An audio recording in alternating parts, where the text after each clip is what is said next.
And we're ready to go. Okay, so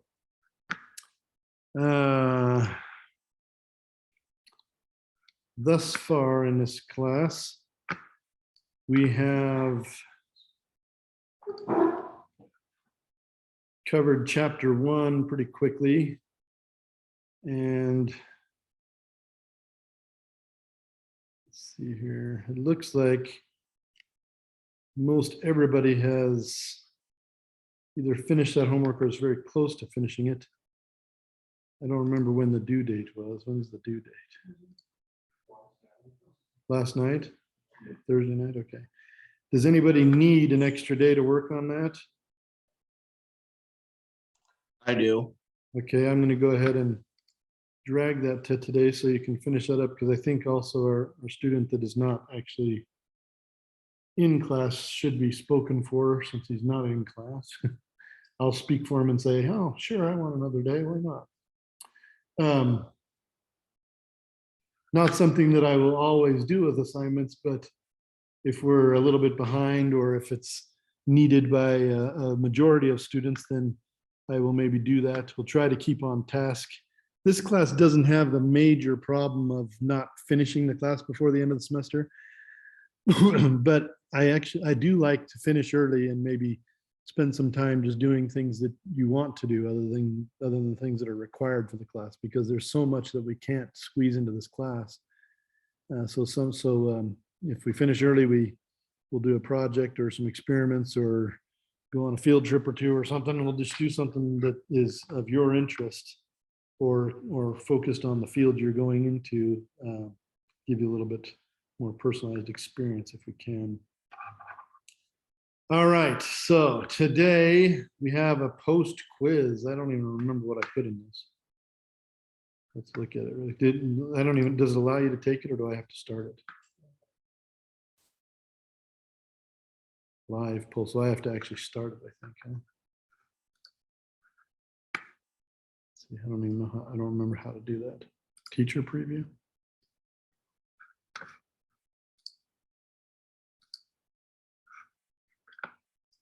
Post quiz 1.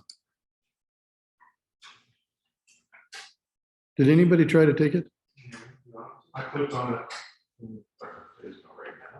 But it didn't let you do anything? No, waiting for the instructor. Yeah, it's just another question. Was it like the thing you did the first day? Yeah, I just can't remember what I did the first day. Let's see, it says it's due at 11 p.m. today.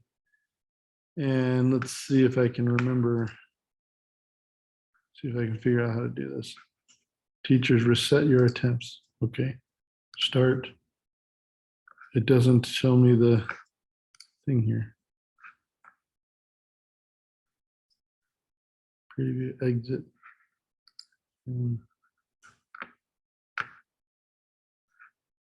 Live poll settings. Oh, there we go. I guess I did open the student input already for the first one. I don't know what I did there. There's something clicked on it, I guess. I think I need to reset it. I don't know what I need to do. This is show question. Oh, never mind. Sorry. Yeah, this is okay. Now I'm remembering what it is. This first one's not actually a question. I wasn't actually reading what was going on down here. I'm like, I have this tendency to not read things. I just kind of like look over and say, I don't think I need to read that, but apparently I need to read that. So my kids think I'm a super fast reader, but really I just don't read things when if I don't think they're important, I just like, it's probably not important. It's pretty funny. And then I have to ask people, what was I reading before? All right, so it's actually a very similar question, right?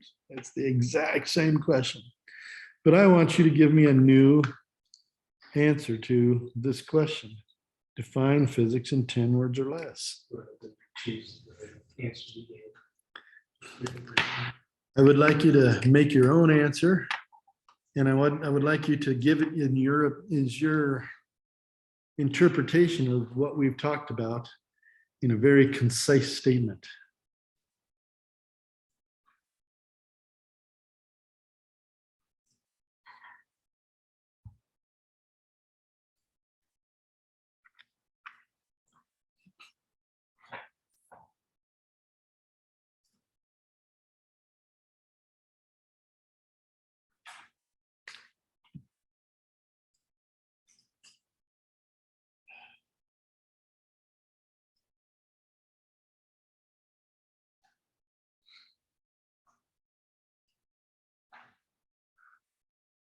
Looks like we're getting some results here. Let's see, let's show the results. The science of explaining how everything works. The way objects in the universe interact with each other. Laws and theories explaining how the universe works. The study of better understanding of the universe. So all of you seem to have gotten this idea that physics really doesn't have any boundaries as far as what we're studying, and that's absolutely true. I like that you made it much more general, because physics is a very general science. We do study things specifically, but at the bottom of physics lies this desire to really just know what's going on, right? Not necessarily, the details are not as important as the overall picture, right? We're looking for the forest, not the trees necessarily. That always underlies physics, it seems. Not to say that physicists are not prone to pettiness. You know, there are plenty of physicists out there that are doing it for the money, plenty of them out there that are doing it for the fame. It happens. It's unfortunate. I think you'll find fewer of those types in physics than you will find in other sciences. And I'm not saying that just because I'm a physicist. I'm saying it because I know a lot of the physicists out there, and I've met some of the best ones in the world personally. And you wouldn't even, I mean, these are kinds of people that you wouldn't even know and you'll never hear of. And they're some of the smartest people on earth and have contributed, you know, incredible things to the understanding of the universe. And yet they'll never be well known and they'll never be rich. So that's why physicists name things after themselves. It's because they'll never be known and they'll never be rich. Right? So, but it is still I would say that of all of the sciences out there, physics is the one that still holds truest to this idea that science is just about understanding the universe. And it's the one that they certainly spend a lot of money, but they don't necessarily make a lot of money. Physics is almost completely supported by government today because they can't support themselves. If you go back into the days of previous days of physics, I've got some physicist pictures in here. The only one I can see right away is Ada Lovelace back here. She was not necessarily a physicist, more of a mathematician and a computer scientist, actually. But she lived before the days of electric computers. She lived during the days of mechanical computers. But she actually figured out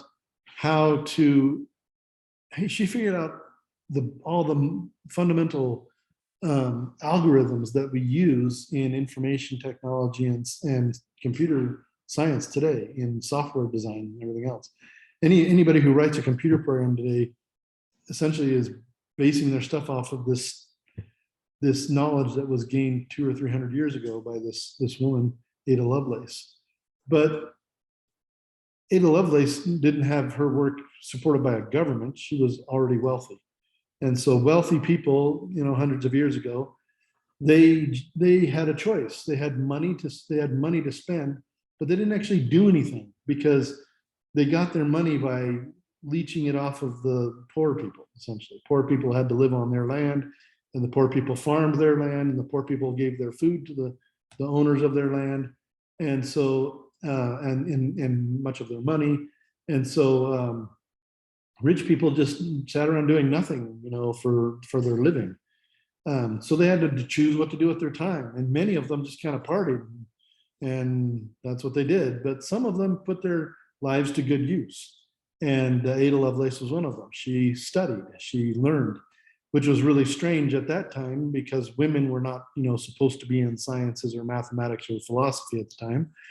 So that really makes her really kind of an outlier. It's almost rebellious of her to do that. In fact, there were very few women that did it, and fewer women that ever came out and told the world that they were doing things in science. Mostly they would publish under pseudonyms, or people would steal their work. A lot of times men would publish their work and take credit for it. And it's unfortunate, but it's true. And we probably lost a lot of things that we could have had as far as technology and science because women weren't participating. It's more than half the population not participating. And of course, none of the poor people were participating either. But it was in the 1800s, early 1800s, that science started to become popular because of these rich people. So these rich people, we have a lot to be thankful for. In fact, one of my ancestors, a man named Philip Packer, he looks just like me. I'll show you a picture of him.